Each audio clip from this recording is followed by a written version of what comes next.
Existe um detalhe no Evangelho de João que 99% dos cristãos nunca perceberam. É tão pequeno, tão aparentemente insignificante, que passou despercebido por 16 séculos.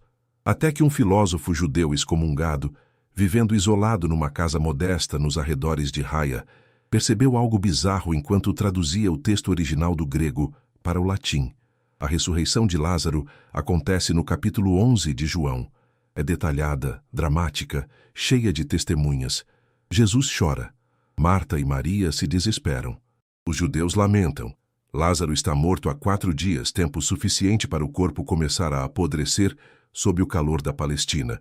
E então Jesus ordena que removam a pedra do túmulo e grita: Lázaro, vem para fora. O homem morto sai caminhando, ainda envolto nas faixas funerárias. Esse é, objetivamente falando, o milagre mais espetacular atribuído a Jesus.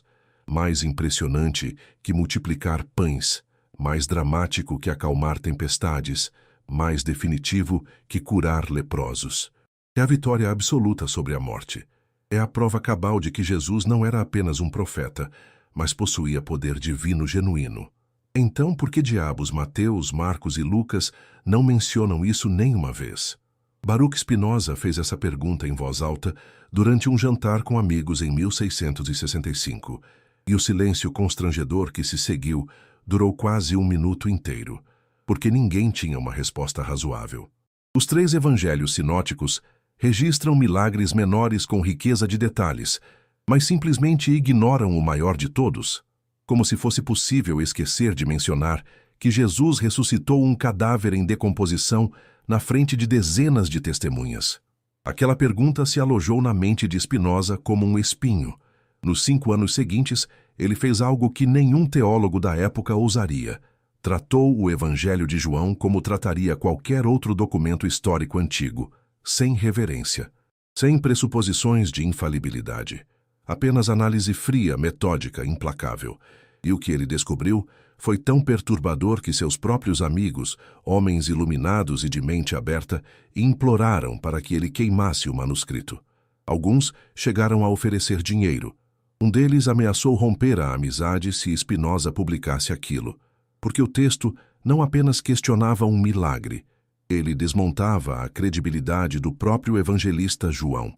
Spinoza encontrou contradições internas no relato, inconsistências cronológicas, detalhes que não faziam sentido à luz do contexto histórico e geográfico da Palestina do século I. E quanto mais ele investigava, mais óbvia ficava a conclusão. Ou João estava mentindo deliberadamente, ou estava registrando algo completamente diferente do que a tradição cristã acredita. A análise completa tem 47 páginas manuscritas em latim. Nunca foi publicada durante a vida de Spinoza.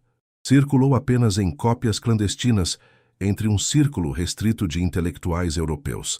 E mesmo hoje, 3 séculos e meio depois, raramente é discutida abertamente em seminários teológicos. Não porque os argumentos de Spinoza foram refutados, mas porque ninguém conseguiu refutá-los de forma satisfatória. Você está prestes a descobrir o que realmente está escrito no capítulo 11 de João, quando você remove a camada de interpretação teológica e lê o texto como ele foi escrito. Vai descobrir por que Jesus deliberadamente esperou até Lázaro estar morto há exatamente 4 dias antes de ir a Betânia. Vai entender por que Marta e Maria reagiram daquela forma específica. Vai perceber por que os judeus que choravam desempenham um papel tão estranho na narrativa. E vai entender por que Lázaro, o homem que experimentou a morte e voltou, nunca mais diz uma única palavra registrada em todo o Novo Testamento. No final, você vai ter que tomar uma decisão. Ou Spinoza estava completamente errado e era apenas um herege tentando destruir o cristianismo por raiva de ter sido excomungado.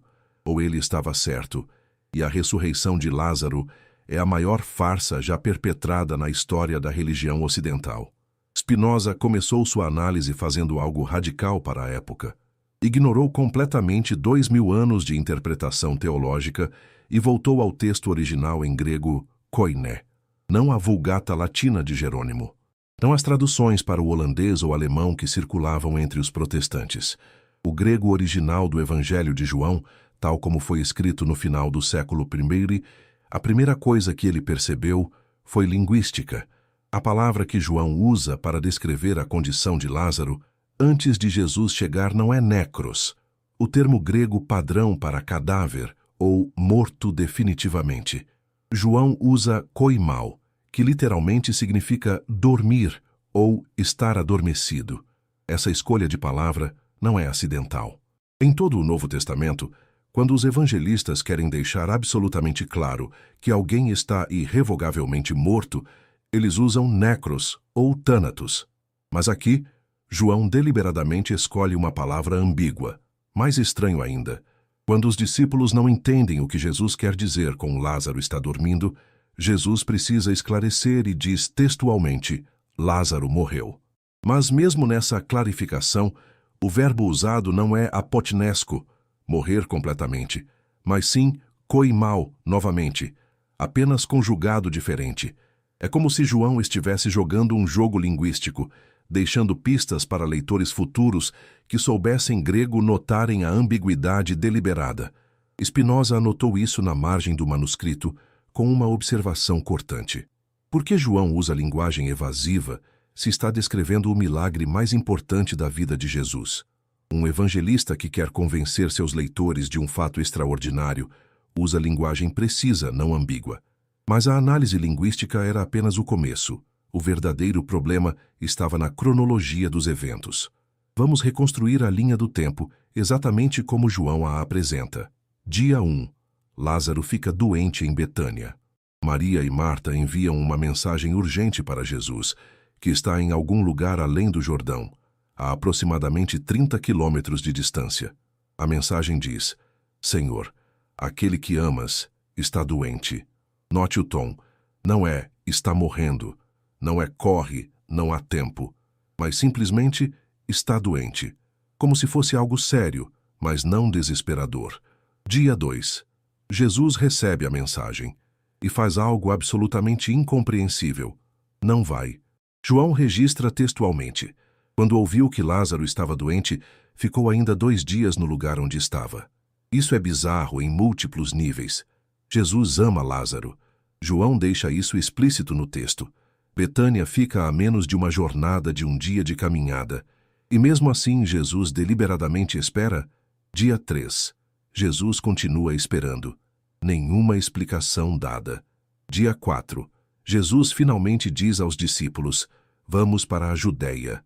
Os discípulos protestam porque quase foi apedrejado lá recentemente. Jesus insiste, e então faz aquela declaração estranha sobre Lázaro estar dormindo. Dia 5. Jesus e os discípulos viajam de volta para Betânia. Dia 6. Jesus chega. E João registra. Lázaro já estava no túmulo havia 4 dias. Spinoza parou aqui e fez uma conta simples. Se Lázaro estava morto há 4 dias quando Jesus chegou e Jesus levou 2 dias para viajar, significa que Lázaro morreu exatamente no momento em que Jesus recebeu a mensagem dizendo que ele estava doente. Não depois. Não gradualmente. No exato momento. Isso criava uma impossibilidade lógica. Como Maria e Marta podiam enviar uma mensagem dizendo está doente se Lázaro já estava morto? A menos que ele não estivesse morto. A menos que ele estivesse em coma profundo, cataléptico, em um estado que parecia morte, mas não era. E aqui Spinoza fez uma nota histórica crucial. A medicina do século I era primitiva. Não havia estetoscópios. Não havia como medir pulso com precisão. Não havia conceito de coma ou morte cerebral.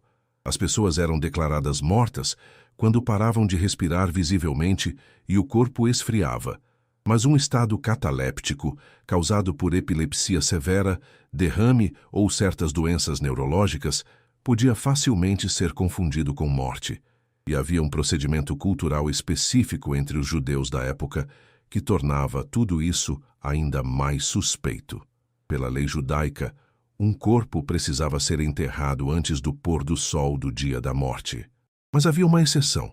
Se houvesse dúvida sobre a morte real da pessoa, a família podia esperar até 3 dias para verificar se havia sinais de vida. Após 3 dias, a decomposição tornava-se evidente e irreversível. Então, No quarto dia não havia mais dúvida. 4 dias. Jesus esperou até o quarto dia. Não 3, não 5, exatamente 4. O tempo necessário para que, segundo a tradição judaica, não houvesse mais ambiguidade sobre a morte. O momento em que todos acreditariam que Lázaro estava definitivamente morto, mas logo antes da decomposição avançada, tornar impossível qualquer recuperação, caso ele ainda estivesse vivo.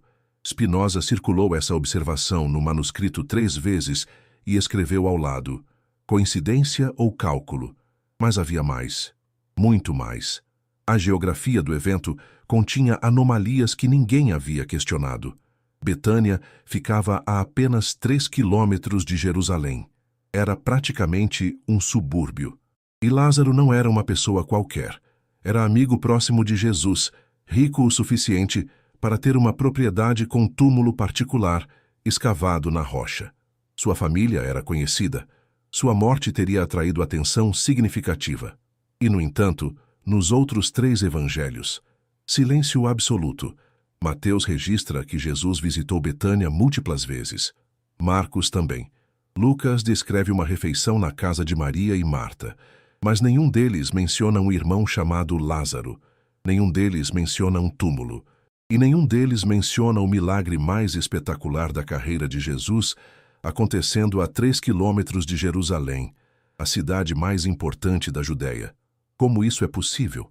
Como 3 evangelistas podem simplesmente esquecer de mencionar que Jesus ressuscitou um homem morto há 4 dias na frente de dezenas de testemunhas, a poucos quilômetros do Templo de Jerusalém? Spinoza considerou 3 possibilidades. Primeira, Mateus, Marcos e Lucas não souberam do milagre. Mas isso é absurdo. Todos os 3 evangelistas registram eventos em Betânia. Marcos até menciona especificamente Simão, o leproso, que morava lá. Como poderiam não saber da ressurreição de Lázaro?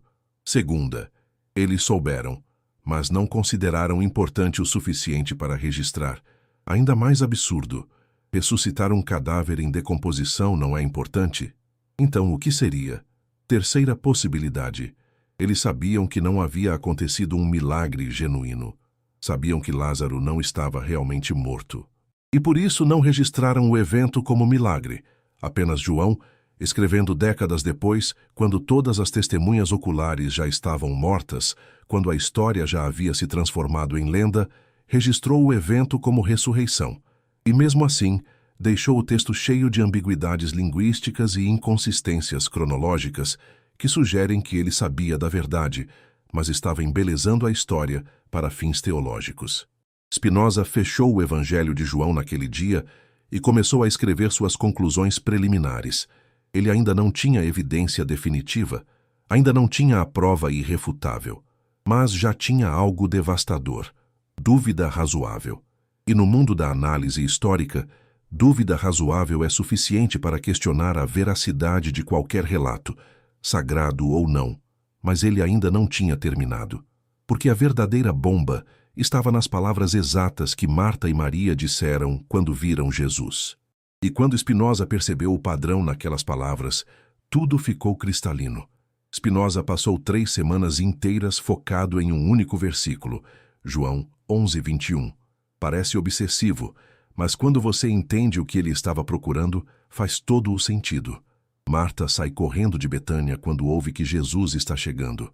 Ela não espera ele entrar na vila. Não espera que ele chegue à casa. Ela o intercepta na estrada antes que ele possa ver qualquer outra pessoa. E a primeira coisa que ela diz é: Senhor, se tu estivesses aqui, meu irmão não teria morrido. À primeira vista, parece apenas lamento, uma expressão de tristeza. Mas Spinoza notou algo estranho. Marta não diz: por favor, ressuscita meu irmão. Não diz: tu podes fazer algo ainda. Não pede um milagre. Ela simplesmente afirma um fato condicional do passado. Se tu estivesses aqui, ele não teria morrido. Isso é importante, porque implica que a presença de Jesus teria impedido a morte, não revertido ela. É uma afirmação sobre prevenção, não sobre ressurreição. Mas a coisa fica realmente bizarra quando Maria aparece.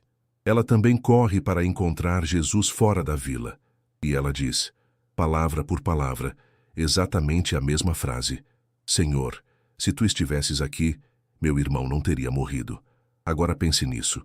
Duas irmãs, em momentos diferentes, dizem exatamente a mesma coisa, palavra por palavra. Em grego, a frase é Kyrie eieshode ok anapetanen ho adelphos mou. Idêntica, sem variação. Spinoza anotou: pessoas em luto genuíno não falam em uníssono como se tivessem ensaiado. Elas improvisam, gaguejam, choram. Cada pessoa expressa sua dor de forma única. Mas aqui, é como se estivessem recitando um script. E havia outro detalhe perturbador. Quando Marta vai avisar Maria que Jesus chegou, João registra que ela a chamou secretamente. Por que secretamente? Se Jesus é amigo da família, se ele veio consolar, por que o encontro precisa ser discreto? Por que Maria precisa sair escondida da vila para encontrá-lo? A resposta óbvia é porque algo estava sendo escondido dos outros judeus que estavam na casa chorando com ela. Spinoza começou a montar um cenário alternativo. E se Marta e Maria sabiam que Lázaro não estava realmente morto? E se elas haviam chamado Jesus justamente porque ele tinha conhecimento de medicina ou experiência com estados catalépticos? E se o plano, desde o início, era fazer parecer uma ressurreição milagrosa para consolidar a fé dos seguidores de Jesus? Parece conspiração louca, mas Spinoza tinha evidências textuais para sustentar isso. Primeiro, Jesus demonstra conhecimento prévio. Quando os discípulos perguntam por que estão indo para a Judéia, onde quase foi apedrejado, Jesus responde: nosso amigo Lázaro adormeceu, mas vou lá para acordá-lo. Note, não vou ressuscitá-lo dos mortos, vou acordá-lo. Como se Jesus soubesse que Lázaro estava em coma, não morto. Segundo, a demora calculada de 2 dias. Se Jesus realmente podia ressuscitar mortos a qualquer momento, por que esperar? A explicação teológica tradicional é que Jesus queria que o milagre fosse ainda mais impressionante. Mas a explicação prática é diferente. Ele estava esperando tempo suficiente para Lázaro ser declarado oficialmente morto, segundo a tradição judaica, 3 dias. Mas não tanto a ponto de decomposição avançada tornar impossível sua recuperação. Terceiro, o comportamento das irmãs. Marta não chora quando vê Jesus. Ela não colapsa em desespero. Ela tem uma conversa teológica surpreendentemente calma sobre ressurreição. E quando Jesus diz, teu irmão ressurgirá, ela responde, sei que ressurgirá na ressurreição, no último dia. Ela não está falando sobre agora. Ela não está esperando um milagre imediato. Ela está falando sobre escatologia futura. Spinoza sublinhou essa passagem e escreveu: se Marta realmente acreditasse que Jesus podia e ia ressuscitar Lázaro naquele momento, ela não responderia assim. Ela diria, sim, ressuscita-o agora. Mas ela não diz isso, porque ela não está esperando um milagre. Ela está esperando outra coisa. Agora, deixa eu te fazer uma pergunta. E quero que você realmente pense sobre isso antes de continuar. Se você fosse Marta, se seu irmão tivesse morrido 4 dias atrás, se você realmente acreditasse que Jesus tinha poder para ressuscitar mortos, porque você já tinha ouvido falar dos outros milagres dele, tinha visto coisas inexplicáveis, o que você faria quando ele finalmente aparecesse? Você ficaria calma? Teria uma discussão filosófica sobre ressurreição futura? Ou você imploraria, gritaria, se jogaria aos pés dele chorando e suplicando, por favor, traga meu irmão de volta. Marta não faz isso. Maria não faz isso. Elas recitam a mesma frase ensaiada e depois têm conversas surpreendentemente compostas para pessoas em luto profundo. Escreve nos comentários agora. Isso te parece comportamento genuíno de pessoas que perderam alguém que amavam? Ou parece encenação? E se você está achando isso perturbador, se está começando a ver rachaduras na história que sempre aceitou como verdade absoluta, então você está no caminho certo, porque Spinoza não está tentando destruir sua fé. Ele está te ensinando a ler textos antigos com olhos críticos. E se você quer seguir essa investigação até o fim, se inscreve no canal agora. Porque o que vem a seguir vai ficar ainda mais complicado.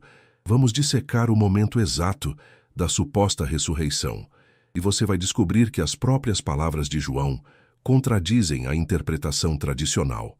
Mas, voltando ao manuscrito de Spinoza, ele estava construindo um caso, passo a passo, evidência por evidência. E a próxima peça do quebra-cabeça estava no comportamento dos judeus que choravam. João menciona repetidamente que havia judeus da Judéia que tinham vindo consolar Maria e Marta.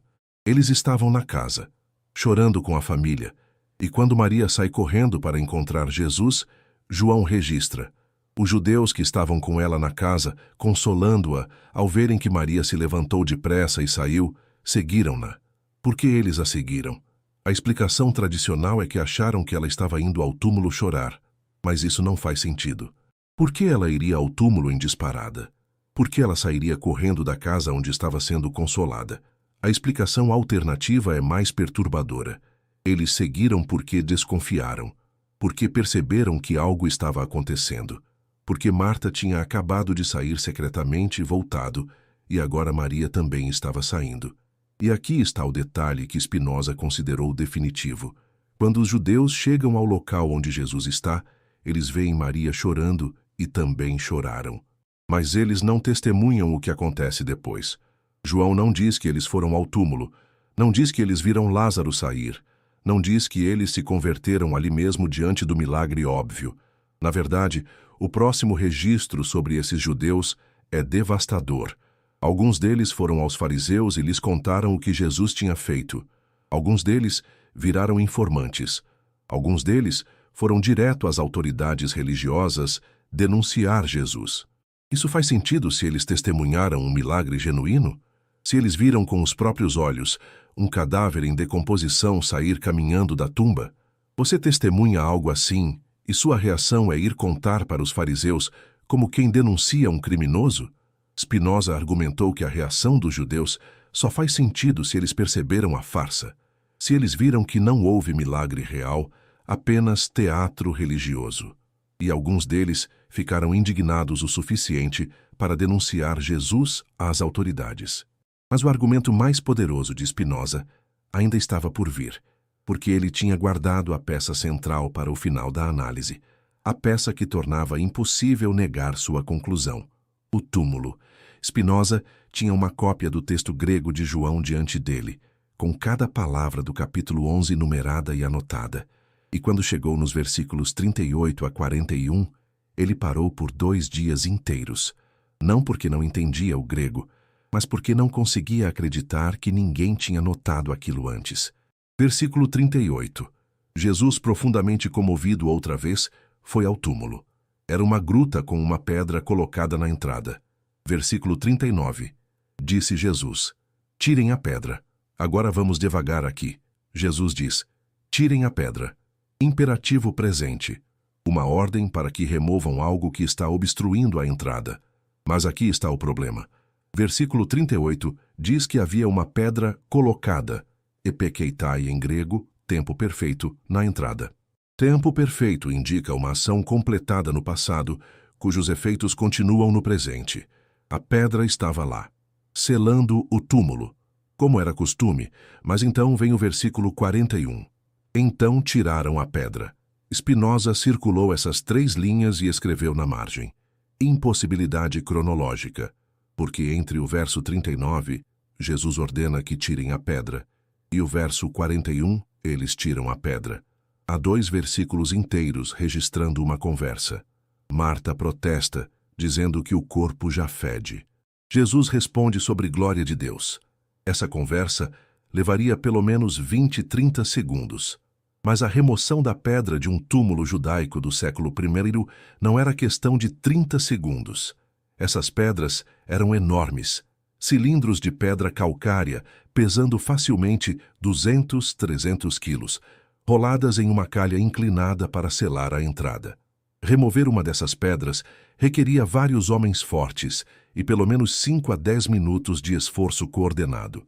Então, ou a pedra foi removida antes de Jesus chegar, e o texto está omitindo isso, ou a pedra nunca estava realmente selando o túmulo em primeiro lugar, ou há um erro cronológico grave no relato de João. Spinoza explorou cada possibilidade. Se a pedra já estava removida quando Jesus chegou, por que João registra que estava colocada na entrada?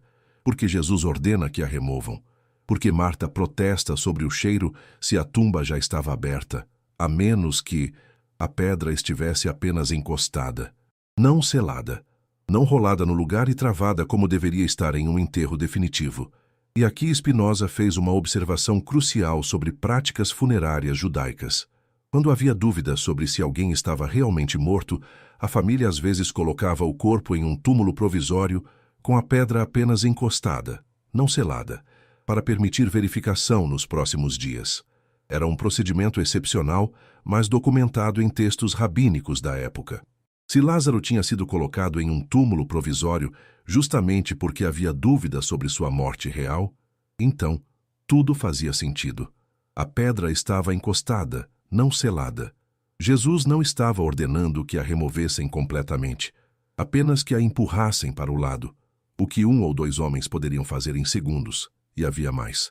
A descrição do túmulo em si continha anomalias. João diz que era uma gruta, spelaion em grego, não um túmulo escavado na rocha. O termo comum seria mnemeion ou tafos, uma gruta natural ou seminatural. Isso era incomum. Túmulos judaicos ricos da época eram cuidadosamente escavados, com espaços específicos para corpos, fechados com pedras cilíndricas perfeitamente cortadas. Mas uma gruta?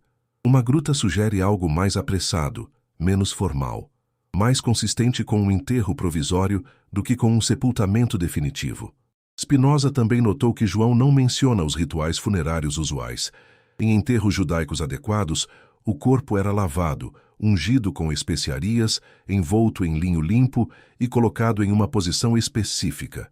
João menciona apenas que Lázaro estava envolvido em faixas e tinha um sudário no rosto. Faixas, queiria em grego, eram usadas em enterros provisórios ou em casos onde havia dúvida sobre a morte. Não era o procedimento normal. O procedimento normal envolvia enrolar o corpo inteiro em um sudário contínuo de linho, não amarrá-lo com faixas separadas.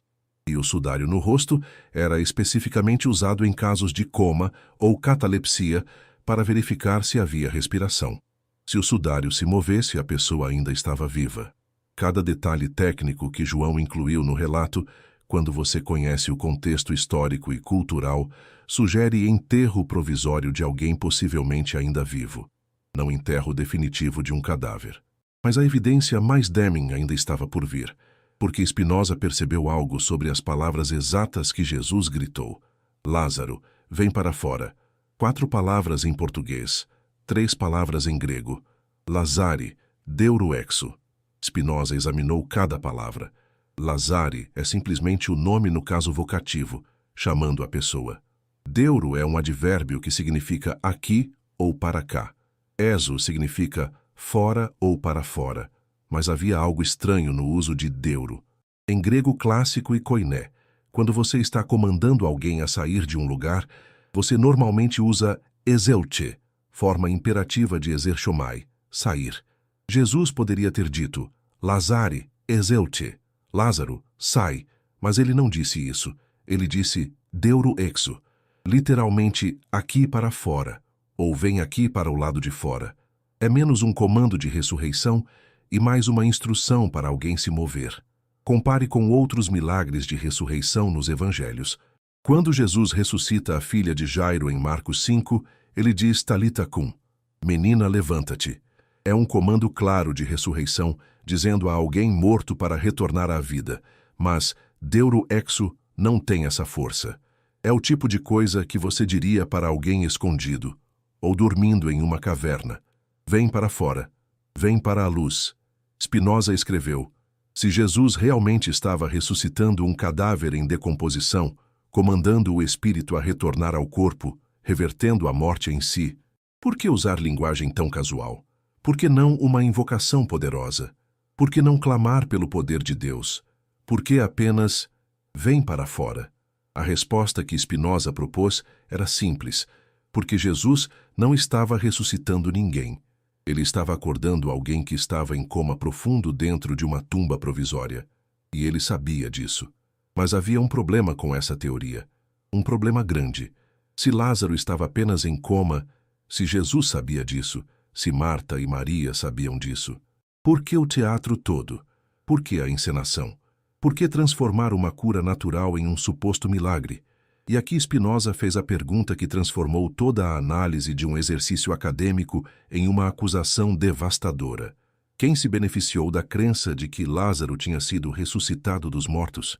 A resposta estava no capítulo 12 de João. Logo após a suposta ressurreição, João registra: muitos judeus souberam que Jesus estava ali e foram, não apenas por causa de Jesus, mas também para ver Lázaro, a quem ele havia ressuscitado dos mortos.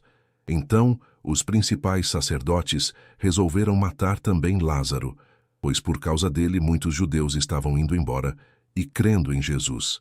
Ali estava o motivo, a razão, o benefício tangível. A ressurreição de Lázaro estava causando conversões em massa. Pessoas que antes eram céticas agora acreditavam.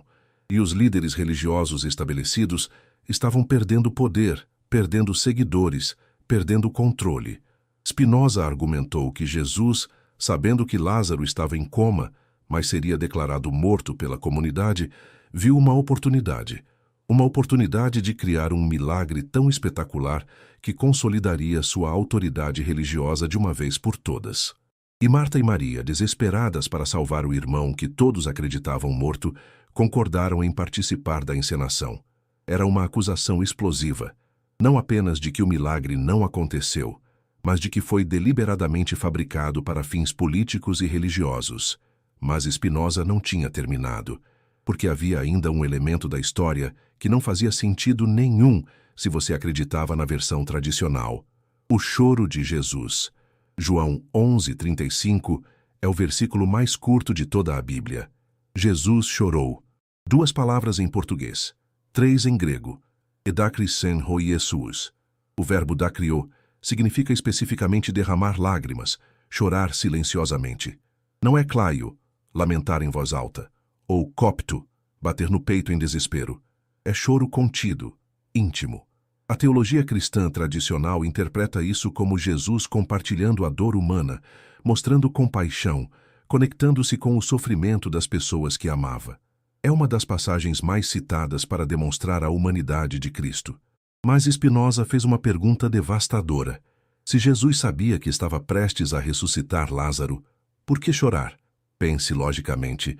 Se você está indo ao funeral de um amigo, mas você sabe, com certeza absoluta, que em 5 minutos vai trazer essa pessoa de volta à vida, você choraria? Você sentiria tristeza genuína? Ou você estaria contendo um sorriso, ansioso para revelar a surpresa maravilhosa que está prestes a fazer? Chorar não faz sentido se Jesus estava confiante no que ia acontecer. A menos que ele não estivesse confiante, a menos que houvesse dúvida, a menos que ele não tivesse certeza de que conseguiria acordar Lázaro do estado cataléptico. João registra que Jesus estremeceu, embrimaumai, um verbo que indica agitação interna profunda, quase raiva, antes de chorar. Por que raiva? Com quem ou com o quê? A interpretação tradicional sugere que era raiva contra a morte em si, contra o pecado que trouxe morte ao mundo. Mas Spinoza ofereceu outra interpretação. E se Jesus estava agitado, porque a situação estava saindo do controle? Porque havia mais testemunhas do que ele esperava? Porque os judeus de Jerusalém tinham vindo e agora ele estava sendo forçado a realizar o milagre sob pressão e escrutínio público? E o choro? E se fosse estresse? Medo de que o plano falhasse? Preocupação de que Lázaro realmente estivesse morto desta vez e ele estava prestes a ser exposto como fraude na frente de dezenas de testemunhas? Era uma leitura radical do texto, mas era consistente com todos os outros detalhes estranhos que Spinoza tinha catalogado. Ele continuou sua análise, focando no momento exato da suposta ressurreição. João registra: então tiraram a pedra. Jesus levantou os olhos e disse: Pai, eu te agradeço porque me ouviste. Eu sabia que sempre me ouves, mas disse isto por causa da multidão que está ao redor, para que creiam que tu me enviaste. E tendo dito isto, clamou em alta voz: Lázaro, vem para fora. Spinoza sublinhou 3 vezes a frase: Disse isto por causa da multidão. Por que Jesus precisa explicar que está falando para a audiência? Por que precisa esclarecer que não está orando de verdade, apenas performando para os espectadores? Porque ele está consciente de que está encenando.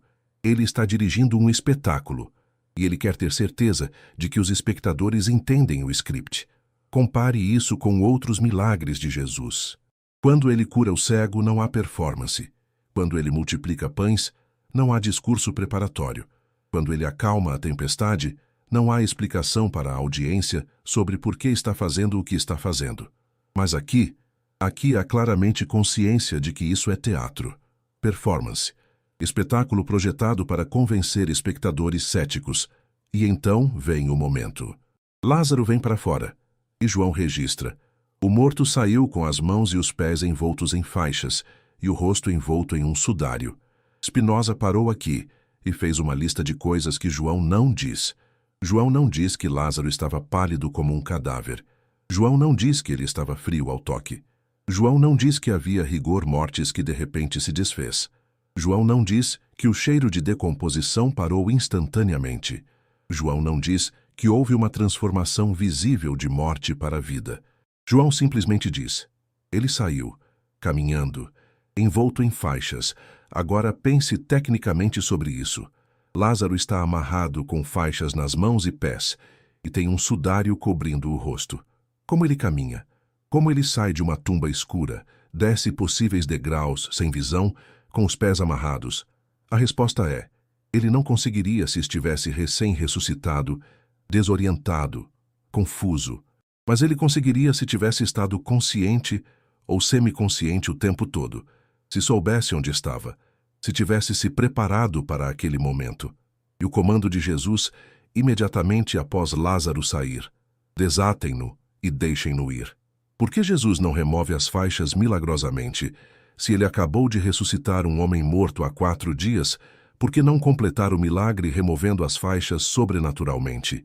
Por que delegar isso aos assistentes? Porque não há poder sobrenatural sendo usado. Porque ele só fez Lázaro sair da tumba. O resto é procedimento normal. Spinoza estava construindo um caso cumulativo. Cada detalhe sozinho poderia ser explicado. Mas todos juntos, todos apontando na mesma direção, a probabilidade de todos esses elementos estranhos serem coincidências se tornava astronomicamente pequena. Mas ele ainda tinha que lidar com a evidência mais problemática para sua teoria: as testemunhas. João registra que havia dezenas de pessoas presentes. Judeus de Jerusalém que vieram consolar a família. E alguns deles, João admite, foram imediatamente aos fariseus contar o que tinha acontecido. Se era uma farsa óbvia, por que algumas pessoas acreditaram? Por que houve conversões? Spinoza tinha uma resposta para isso também, e envolvia entender a psicologia de testemunhas oculares e a formação de crenças religiosas em comunidades do século I. Spinoza dedicou 15 páginas inteiras do manuscrito a algo que parece tangencial: a psicologia do testemunho em contextos religiosos do I século. Mas para ele era absolutamente central, porque a objeção óbvia à sua teoria era: se foi uma farsa, como tantas pessoas foram enganadas. Ele começou citando exemplos de sua própria época. Amsterdã, em 1665, tinha visto 3 milagres públicos em igrejas diferentes: um ícone chorando, uma estátua sangrando e uma mulher supostamente possuída sendo exorcizada. Centenas de testemunhas em cada caso, todos jurando que viram o impossível com os próprios olhos. E em todos os 3 casos, investigação posterior revelou truques: óleo infiltrado na pintura, pigmento vermelho escondido na estátua e uma mulher com epilepsia sendo manipulada por um padre charlatão. Mas as testemunhas permaneceram convencidas. Mesmo depois da exposição, muitas insistiram que tinham visto milagres genuínos, porque testemunhar não é um processo neutro de registrar fatos. É um processo ativo de construir narrativa, e essa construção é influenciada por expectativa, contexto cultural, pressão social e necessidade psicológica de significado. No caso de Lázaro, Spinoza argumentou: as pessoas que estavam lá tinham todos os ingredientes para a interpretação milagrosa errônea. Primeiro, Expectativa religiosa.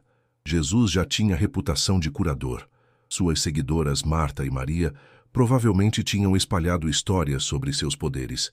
Então, quando Jesus apareceu, as pessoas estavam predispostas a ver algo extraordinário. Segundo, distância e visibilidade limitada. A entrada de uma tumba é pequena, escura. As pessoas não estavam dentro da tumba.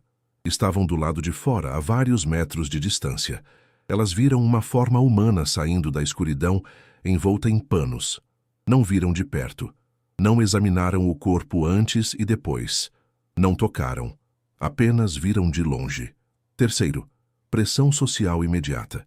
Assim que Lázaro saiu, os seguidores próximos de Jesus teriam começado a louvar, a declarar milagre, a reagir com êxtase religioso. E humanos são animais sociais. Quando você está em uma multidão e todos ao seu redor estão reagindo de uma forma, você tende a conformar. Duvidar publicamente naquele momento teria sido socialmente impossível. Quarto, reinterpretação retroativa. Nos dias e semanas seguintes, a história seria contada e recontada, cada vez com mais detalhes dramáticos, cada vez com mais certeza, e as próprias testemunhas começariam a lembrar o evento de forma mais milagrosa do que realmente foi. É assim que memória humana funciona. Reconstruímos nossas memórias cada vez que as acessamos, e elas são modificadas por nossas crenças atuais. Spinoza citou um caso que ele tinha pesquisado pessoalmente, o suposto milagre do santo óleo em Nápoles. Anualmente, sangue seco de São Januário supostamente se liquefazia na frente de milhares de testemunhas. Spinoza tinha ido lá, tinha testemunhado ele mesmo. E sim, parecia que o sangue se liquefazia. Mas físicos haviam demonstrado que certas substâncias, misturas de cera e pigmentos, se liquefazem com calor corporal e movimento. O padre segurava a ampola, a aquecia com as mãos, a agitava sutilmente. E voilá, milagre. Mas as milhares de testemunhas em Nápoles não viam fraude. Viam milagre, porque queriam ver milagre, porque sua fé dependia disso, porque admitir que foi enganado seria admitir que sua vida inteira de devoção foi baseada em uma mentira. O mesmo, Spinoza argumentou, teria acontecido com as testemunhas da ressurreição de Lázaro. Elas viram Jesus na entrada de uma tumba, viram uma figura saindo, viram os seguidores de Jesus celebrando um milagre, e suas mentes preencheram o resto. Construíram uma narrativa de ressurreição porque era a narrativa que fazia sentido dentro de sua visão de mundo. Mas então por que alguns dos judeus que testemunharam foram aos fariseus denunciar Jesus? Spinoza tinha uma resposta brilhante para isso. Porque eles não acreditaram. Porque eles viram através da encenação. Porque eles perceberam as inconsistências que Spinoza estava agora catalogando 16 séculos depois. João diz que alguns dos judeus foram aos fariseus. Não todos, não a maioria, alguns, os mais céticos, os mais observadores, os que notaram os detalhes estranhos. E o que eles reportaram aos fariseus? João não diz exatamente. Ele apenas diz que contaram o que Jesus tinha feito. Não necessariamente que relataram um milagre genuíno. Talvez tenham relatado uma farsa. Talvez tenham dito: esse Jesus está enganando as pessoas, está fazendo teatro religioso, está consolidando poder através de milagres falsos. E a reação dos fariseus faz mais sentido sob essa interpretação. João registra que, após ouvirem o relato, os líderes religiosos convocaram o sinédrio e disseram: que faremos? Este homem está fazendo muitos sinais. Se o deixarmos assim, todos crerão nele. Note, não disseram: como pode estar fazendo sinais genuínos? Disseram: está fazendo sinais. Uma descrição neutra que não confirma a autenticidade. E a preocupação deles era política, não teológica. Todos crerão nele. Eles não estavam com medo de seus poderes divinos. Estavam com medo de sua influência sobre as massas. E então vem a linha que Spinoza considerou mais reveladora de todo o capítulo. Desde aquele dia, resolveram matá-lo. Não. Desde aquele dia, reconheceram que era o Messias. Não. Desde aquele dia, investigaram seus poderes. Desde aquele dia, resolveram matá-lo. Isso é consistente com testemunhar um milagre divino genuíno? Ou é consistente com descobrir uma fraude religiosa perigosa? Spinoza votou na segunda opção, mas ele sabia que mesmo com toda essa análise, toda essa evidência circunstancial, toda essa argumentação lógica, ele ainda não tinha a prova definitiva de que Lázaro nunca morreu, porque prova negativa é impossível. Você não pode provar que algo não aconteceu. Pode apenas mostrar que a evidência de que aconteceu é inadequada. Então Spinoza mudou de estratégia. Em vez de tentar provar que o milagre foi falso, ele iria demonstrar que o relato de João é internamente inconsistente de formas que tornam impossível aceitar sua historicidade literal. E o lugar onde a inconsistência era mais gritante era no tratamento do tempo. Spinoza criou uma tabela. 5 colunas: evento, tempo no texto, tempo real necessário, inconsistência, implicação. Era metódico. Era obsessivo. Era o tipo de análise que apenas alguém com formação tanto em filosofia quanto em estudos textuais rabínicos poderia fazer. Começou com o envio da mensagem. Marta e Maria mandam avisar Jesus que Lázaro está doente. João não diz quanto tempo a mensagem levou para chegar. Mas Jesus estava além do Jordão, provavelmente em Pérea, cerca de 35 quilômetros de Betânia. Um mensageiro a pé, em terreno montanhoso, levaria no mínimo 6-8 horas de caminhada rápida. Mais provavelmente um dia inteiro se saiu de manhã. Se saiu à tarde, poderia chegar à noite ou na manhã seguinte. João diz que quando Jesus recebeu a notícia, ficou ainda 2 dias no lugar onde estava. Então, mais 2 dias passam. Depois ele diz aos discípulos: vamos para a Judéia, e eles viajam de volta. Mais um dia de caminhada no mínimo. Então temos 1 dia, mensagem. Plus, 2 dias, espera. Plus, 1 dia, viagem. Plus, 4 dias. E quando Jesus chega, João diz que Lázaro já estava no túmulo havia 4 dias. Spinoza fez a conta e percebeu. Se Lázaro estava morto há 4 dias quando Jesus chegou e a viagem toda levou 4 dias, então Lázaro teria morrido exatamente no momento em que a mensagem foi enviada dizendo que ele estava doente. Isso é possível? Sim, tecnicamente. Talvez Marta e Maria soubessem que Lázaro estava morrendo e mandaram a mensagem no último momento. Talvez ele morreu minutos depois de o mensageiro sair. Mas então por que a mensagem diz apenas está doente? Por que não está morrendo ou está em agonia? Por que usar linguagem casual se a situação era desesperadora? E mais estranho, por que Jesus não partiu imediatamente? Se ele recebeu uma mensagem urgente sobre doença grave, por que esperar 2 dias inteiros antes de reagir? A explicação teológica tradicional é que Jesus deliberadamente esperou para que o milagre fosse mais impressionante. Mas isso cria um problema moral. Significa que Jesus deliberadamente permitiu que seu amigo morresse e que Marta e Maria sofressem apenas para fazer um milagre mais espetacular. Isso não retrata Jesus como compassivo, mas como manipulador. Spinoza propôs uma explicação alternativa. Jesus recebeu a mensagem sobre doença, não morte. Ele esperou 2 dias, porque não era uma emergência. Lázaro estava doente, mas Jesus conhecia a condição e sabia que não era fatal. Então ele esperou deliberadamente até o 4º dia, porque sabia que naquele ponto Lázaro seria declarado oficialmente morto pela comunidade, mas ainda poderia estar vivo. Mas isso requeria conhecimento prévio. Requeria que Jesus soubesse exatamente o que estava acontecendo em Betânia sem estar lá. E Spinoza tinha que explicar como isso era possível. Ele propôs 2 possibilidades. Primeira, conluio. Marta e Maria estavam coordenando com Jesus. Elas sabiam que Lázaro tinha entrado em um estado cataléptico que parecia morte. Mandaram a mensagem codificada: está doente. Jesus entendeu o código e esperou o tempo certo. Segunda, conhecimento médico. Jesus tinha experiência com estados catalépticos e comas. Ele tinha visto casos similares antes. Quando recebeu a descrição da condição de Lázaro, reconheceu os sintomas e previu que Lázaro seria declarado morto, mas ainda poderia estar vivo. Ambas as explicações eram especulativas. Spinoza admitia isso, mas ele argumentava que eram mais plausíveis do que a alternativa. Que Jesus permitiu cinicamente que seu amigo morresse para fazer um milagre mais impressionante. Spinoza, então, passou para a segunda grande inconsistência temporal, o comportamento de Marta. O João registra que quando Marta ouviu que Jesus estava chegando, ela saiu ao seu encontro. Maria ficou em casa. Por quê? João não explica. Apenas diz que Marta saiu enquanto Maria ficou sentada em casa.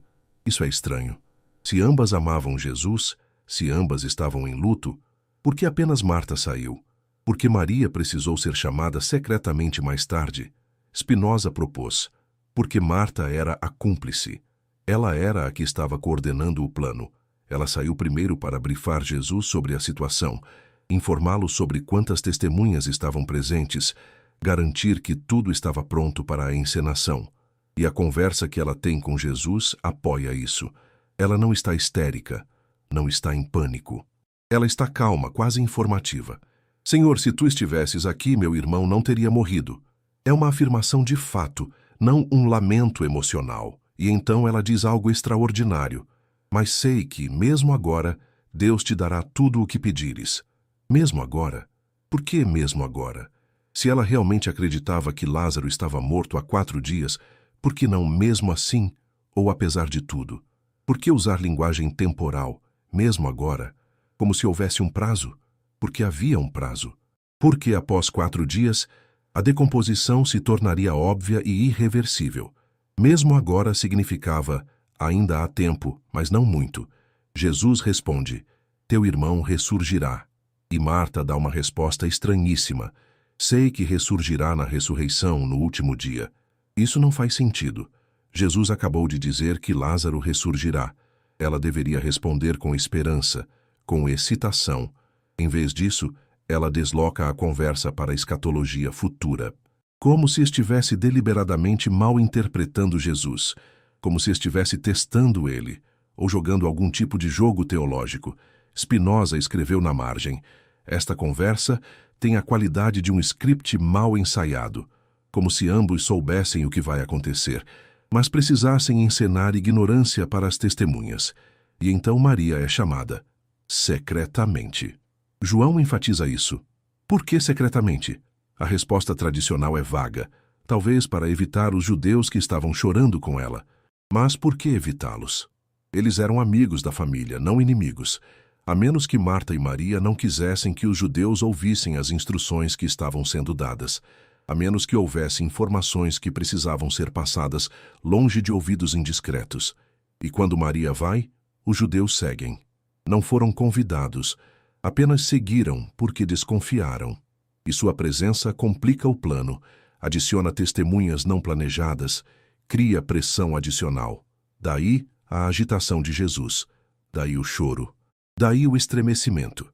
Não era emoção sobre morte, era estresse sobre performance prestes a ser realizada sob escrutínio imprevisto. Spinoza estava tecendo uma narrativa alternativa completa, usando os mesmos textos que a tradição cristã usava para provar o milagre. E sua narrativa era internamente consistente, psicologicamente plausível, e explicava todas as anomalias que a versão tradicional deixava sem resposta. Mas ele ainda tinha que lidar com o elefante na sala. Se era tudo farsa, se Lázaro nunca morreu realmente, por que o próprio Lázaro não desmentiu depois? Por que ele continuou a farsa? Por que se tornou cúmplice? E aqui Spinoza fez sua análise mais sombria. Após o capítulo 11, Lázaro aparece mais 2 vezes no Evangelho de João, e em ambas as aparições, há algo profundamente perturbador se você sabe o que procurar. Primeira aparição, João 12, 1, 2. 6 dias antes da Páscoa, Jesus foi para Betânia, onde estava Lázaro, a quem ressuscitara dos mortos. Ali lhe ofereceram um jantar. Marta servia, e Lázaro estava entre os que comiam com ele à mesa. É uma descrição curta, quase casual. Jesus está jantando, Marta serve, e Lázaro está à mesa. Mas note o que não está ali. Lázaro não fala. Não há registro de nenhuma palavra dele. Não há descrição de como ele parecia. Não há menção de sua reação a Jesus. Nada sobre seu testemunho da experiência de ter estado morto. Isso é bizarro. Aqui está um homem que supostamente passou 4 dias morto e foi ressuscitado. Ele experimentou a morte. Voltou. Seria a pessoa mais interessante no jantar. Todos estariam fazendo perguntas. O que você viu? Como foi? Há algo após a morte? Mas João não registra nada. Lázaro é mencionado apenas como estando presente, e então desaparece da narrativa, como um figurante, como cenário. Segunda aparição, João 12, 9, 11. Grande multidão de judeus soube que Jesus estava ali e foi, não apenas por causa de Jesus, mas também para ver Lázaro, a quem ressuscitara dos mortos. Por isso, os principais sacerdotes decidiram matar também Lázaro, pois por causa dele, muitos judeus estavam indo embora e crendo em Jesus. Aqui está explícito. Lázaro era uma celebridade. Multidões vinham vê-lo. Ele era a evidência viva do poder de Jesus. E os sacerdotes queriam matá-lo porque sua existência estava causando conversões. Mas aqui está o problema. Se os sacerdotes realmente acreditavam que Lázaro tinha sido ressuscitado, por que matá-lo resolveria alguma coisa? Jesus poderia simplesmente ressuscitá-lo novamente, não? Ou ressuscitar outra pessoa para provar o ponto? Matar Lázaro só faz sentido se os sacerdotes sabiam que não havia nenhum poder de ressurreição real. Se eles sabiam que era uma farsa, mas a farsa estava sendo efetiva em converter pessoas. Então eliminar a evidência, mesmo que seja evidência falsa, eliminaria o problema. Spinoza circulou essa passagem e escreveu: os sacerdotes não temiam o poder de Jesus, temiam sua influência. Se acreditassem em ressurreições genuínas, matá-lo seria inútil. Mas se acreditassem em fraude, matá-lo seria lógico. E então vem o detalhe mais perturbador. Após essa breve menção da conspiração para matar Lázaro, ele desaparece completamente do registro histórico. João não menciona se Lázaro foi morto. Não menciona se ele fugiu. Não menciona mais nada sobre ele. Os outros evangelhos nunca o mencionam em primeiro lugar. Atos dos Apóstolos, que registra a história da igreja primitiva em Jerusalém, nunca menciona Lázaro, nenhuma vez. Aqui está um homem que foi ressuscitado dos mortos, o maior testemunho vivo do poder de Cristo, e ele simplesmente não aparece na história da igreja primitiva. Paulo, em todas as suas cartas, nunca menciona Lázaro. Nunca usa a ressurreição de Lázaro como exemplo. Nunca se refere ao testemunho dele. É como se Lázaro tivesse sido apagado, como se alguém tivesse deliberadamente removido dele do registro histórico. Spinoza propôs 2 explicações. Primeira, Lázaro foi realmente morto pelos sacerdotes, e foi morto rapidamente, antes de poder testemunhar amplamente, antes de poder ser interrogado por autoridades, antes de poder desmentir ou confirmar o que realmente aconteceu. Segunda, Lázaro foi silenciado por algum outro meio, talvez pago, talvez exilado, talvez intimidado.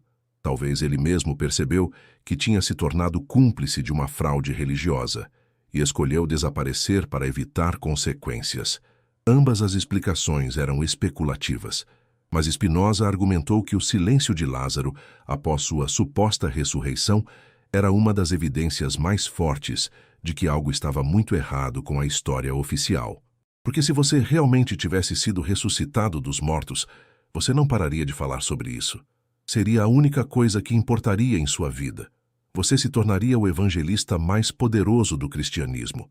Seu testemunho seria registrado, repetido, preservado. Mas Lázaro não fala. Não no Evangelho de João. Não em nenhum lugar. E pessoas que realmente experimentaram o impossível não ficam caladas. Apenas pessoas que participaram de uma fraude ficam caladas. Spinoza então fez algo que nenhum teólogo da época ousaria. Ele comparou o relato da ressurreição de Lázaro com outros relatos de ressurreição nos evangelhos. Jesus ressuscita a filha de Jairo em Marcos 5. A menina se levanta, começa a andar, e Jesus diz para darem comida a ela. É imediato, prático, verificável. Jesus ressuscita o filho da viúva em Lucas 7. O jovem senta-se, começa a falar e é devolvido à mãe. Há testemunhas, há reação imediata, há confirmação. Mas com Lázaro, ele sai do túmulo envolto em faixas, é desamarrado e então nada. Nenhum registro de o que ele disse ou fez imediatamente depois. nenhuma descrição de como ele parecia, nenhuma confirmação de testemunhas nomeadas. É como se João tivesse deliberadamente deixado a narrativa vaga para evitar detalhes específicos que pudessem ser verificados ou contestados. E havia um último elemento que Spinoza considerou definitivo: a reação dos discípulos. Quando Jesus anuncia que vai para a Judéia para acordar Lázaro, os discípulos protestam. Eles dizem: Rabi, recentemente os judeus procuravam te apedrejar e tu vais lá outra vez? Isso faz sentido. Eles estavam preocupados com a segurança. Mas então Jesus clarifica: Lázaro morreu. E os discípulos respondem: Senhor, se ele está dormindo, vai ficar bom. Eles não entendem. Jesus tem que explicar explicitamente: Lázaro morreu. E então vem a linha que Spinoza considerou mais reveladora. Então Tomé, chamado Dídimo, disse aos outros discípulos: Vamos também nós, para morrermos com ele. Tomé está sendo sarcástico. Ele está essencialmente dizendo: Ótimo, vamos todos para a Judéia e sermos mortos também. Por que não? Não há entusiasmo, não há fé, não há expectativa de milagre, apenas resignação cínica. E durante todo o evento da suposta ressurreição, os discípulos não fazem nada, não dizem nada. João não registra suas reações. Eles são figurantes completamente passivos na narrativa. Por quê?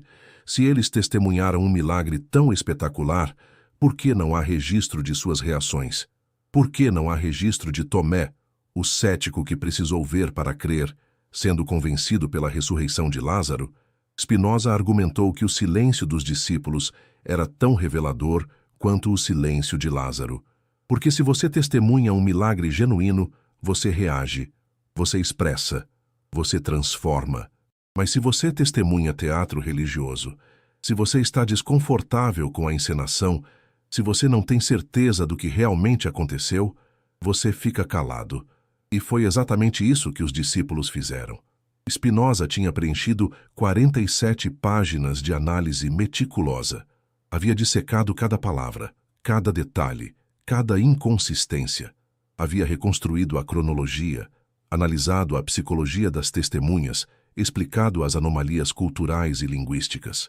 E no final, ele chegou a uma conclusão que era simultaneamente simples e devastadora. O Evangelho de João, seja deliberadamente ou por erro histórico acumulado, registrou como ressurreição milagrosa o que foi provavelmente um caso de coma cataléptico mal diagnosticado como morte.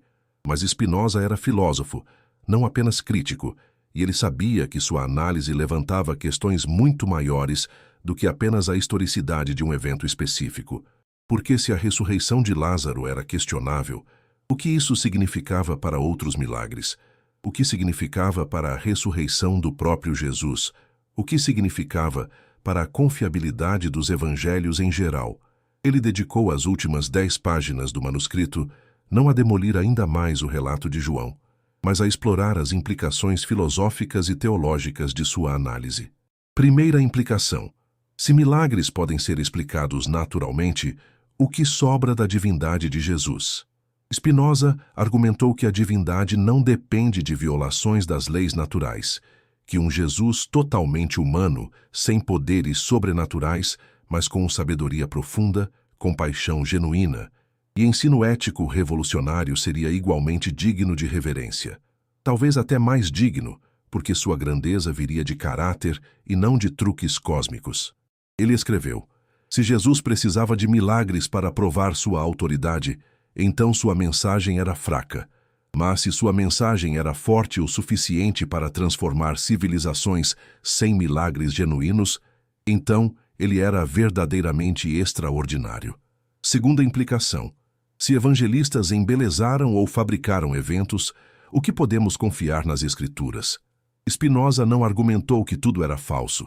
Ele argumentou que os evangelhos eram documentos humanos, escritos por pessoas com agendas teológicas, políticas e comunitárias, que continham núcleos históricos envoltos em camadas de interpretação, lenda e propaganda religiosa, e que isso não os tornava inúteis, apenas os tornava históricos, documentos a serem estudados criticamente, não aceitos acriticamente.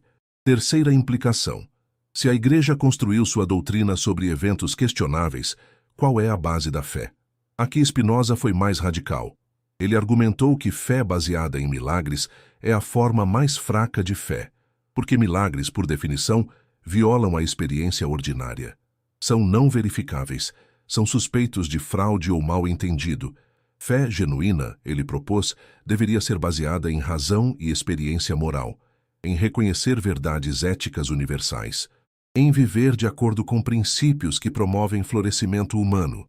Se os milagres de Jesus eram verdadeiros ou falsos, isso seria irrelevante para a questão mais importante. Seus ensinamentos sobre amor, justiça e compaixão eram válidos. Spinoza concluiu que eram, que o Sermão da Montanha não requeria nenhum milagre para validá-lo, que a parábola do bom samaritano era profunda independentemente de Jesus poder ou não multiplicar pães. Mas ele também reconheceu que essa posição era herética para virtualmente todos os cristãos de sua época. Que dizer, Jesus foi grande mesmo se os milagres eram falsos, seria considerado blasfêmia. E foi por isso que ele nunca publicou o manuscrito. Ele o guardou em uma gaveta trancada. Mostrou apenas para 3 amigos próximos, todos filósofos, todos já considerados heréticos por outras razões. E deixou instruções para que fosse publicado apenas 50 anos após sua morte, quando todos os que poderiam ser prejudicados já estariam mortos. Mas mesmo essas precauções não foram suficientes, porque um dos amigos, aterrorizado pelo que tinha lido, fez uma cópia e a enviou anonimamente para a Inquisição como evidência da periculosidade de Spinoza. A Inquisição leu o manuscrito e decidiu não fazer nada publicamente. Por quê? Porque publicar uma refutação chamaria a atenção para os argumentos. Porque processar Spinoza transformaria o manuscrito em lenda. Porque a melhor forma de lidar com ideias perigosas, às vezes, é simplesmente ignorá-las, deixá-las morrer no silêncio. Mas a Inquisição arquivou o documento, e ele permaneceu em arquivos da Igreja, não catalogado oficialmente por quase 2 séculos. Até que, em 1862, um historiador holandês chamado Koerbagh encontrou uma referência ao manuscrito em cartas de Spinoza. Começou a procurar, e, eventualmente, em um arquivo em Roma, encontrou uma cópia. Ele publicou trechos em um periódico acadêmico alemão em 1865. A reação foi silêncio educado. Alguns teólogos liberais acharam interessante. A maioria dos acadêmicos ignorou. E a Igreja Católica emitiu uma nota breve dizendo que argumentos já refutados por santos padres não merecem atenção contemporânea. Mas não havia refutação nos arquivos. A Igreja simplesmente afirmou que tinha refutado sem realmente apresentar refutação. E até hoje, 3 séculos e meio depois, a análise de Spinoza sobre a ressurreição de Lázaro permanece uma das mais controversas e menos discutidas críticas bíblicas já escritas. Não porque foi refutada, mas porque é irrefutável dentro de seus próprios termos.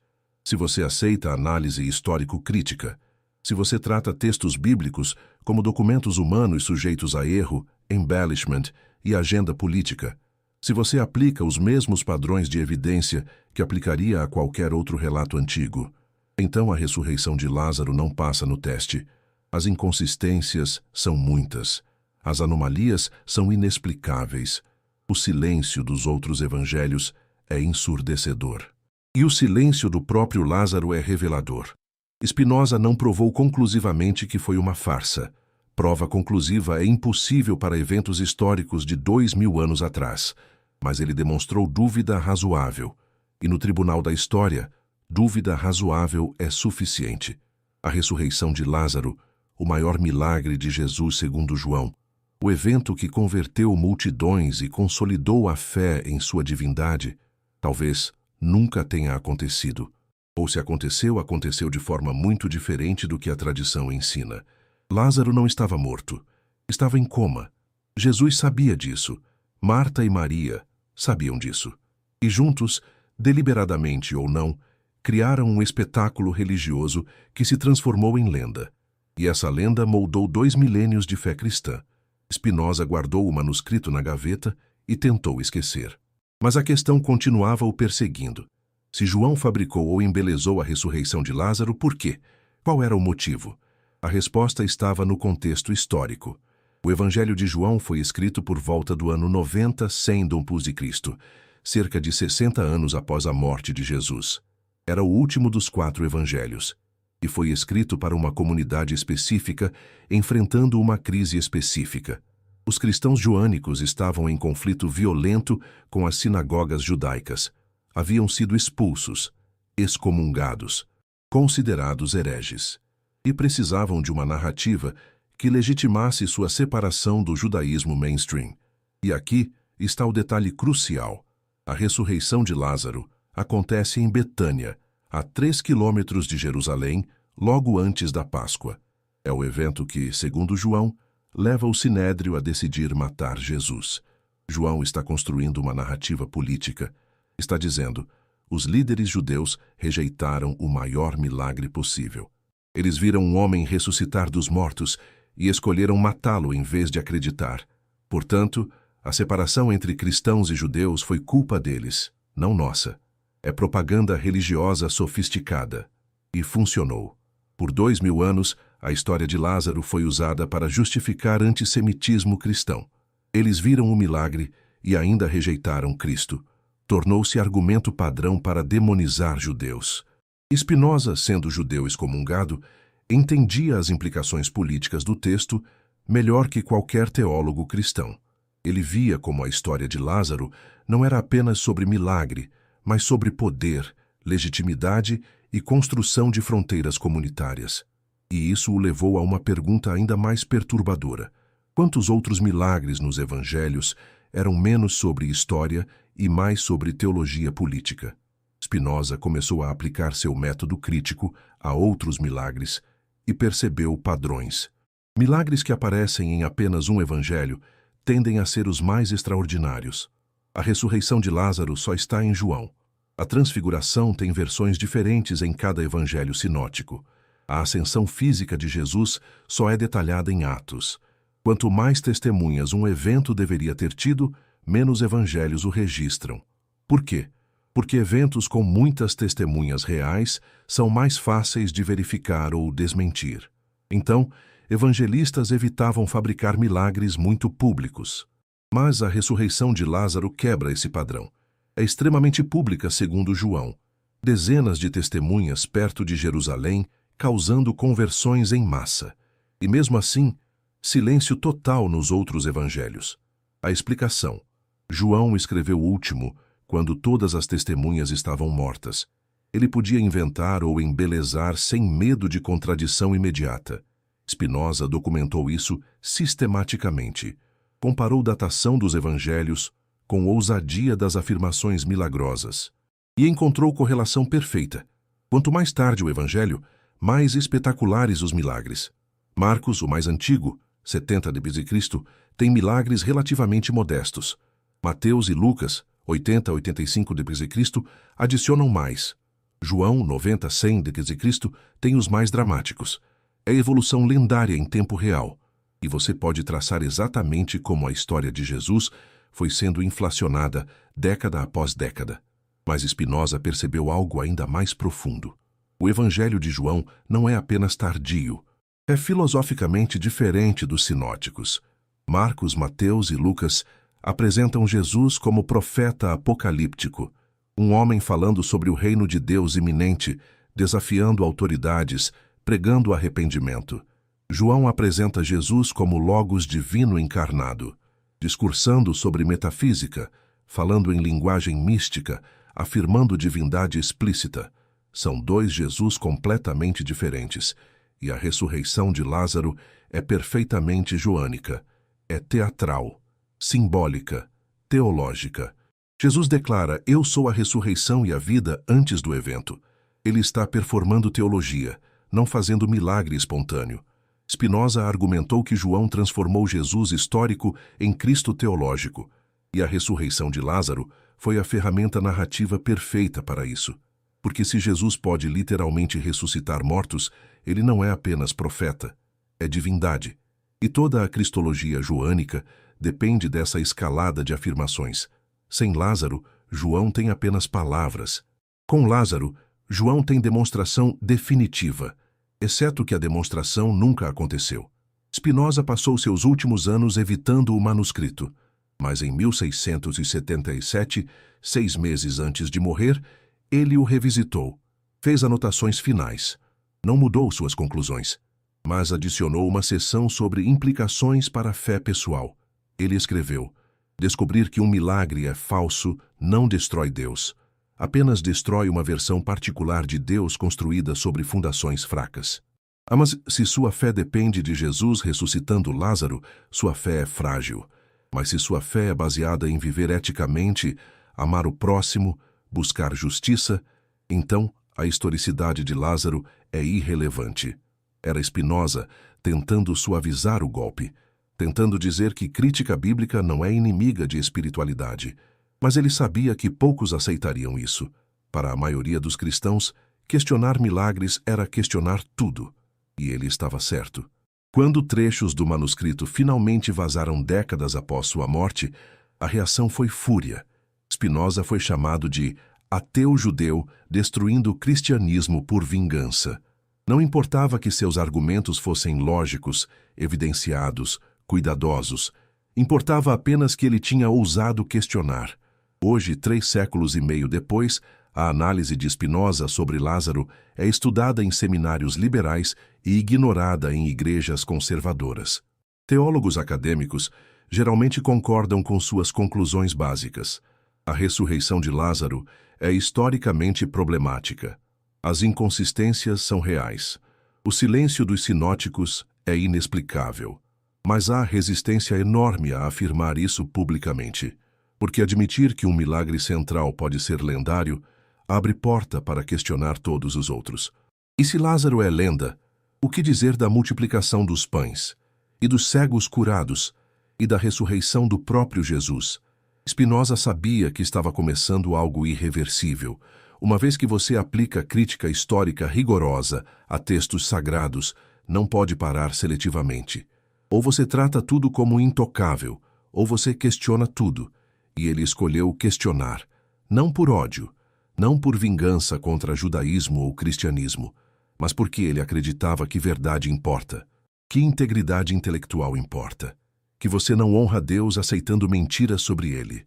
Spinoza morreu em 1677, aos 44 anos, tuberculose, sozinho em sua pequena casa em Haia. O manuscrito sobre Lázaro foi encontrado entre seus papéis. Seus amigos, cumprindo instruções dele, não o publicaram. Guardaram por décadas. Quando finalmente apareceu em fragmentos no século XIX, causou escândalo mínimo, porque naquele ponto, crítica bíblica já estava estabelecida na Academia Europeia. Spinoza havia sido pioneiro, mas outros tinham seguido. Hoje a questão não é se Spinoza estava certo sobre Lázaro especificamente. A questão é mais ampla, como lemos textos religiosos antigos, como literatura sagrada intocável, ou como documentos históricos sujeitos à crítica. A resposta que você escolhe determina não apenas o que você acredita sobre Lázaro, mas como você constrói sua vida espiritual inteira. Spinoza argumentou por honestidade radical. Se algo é verdadeiro, resiste a escrutínio. Se não resiste, não deveria ser fundamento de fé.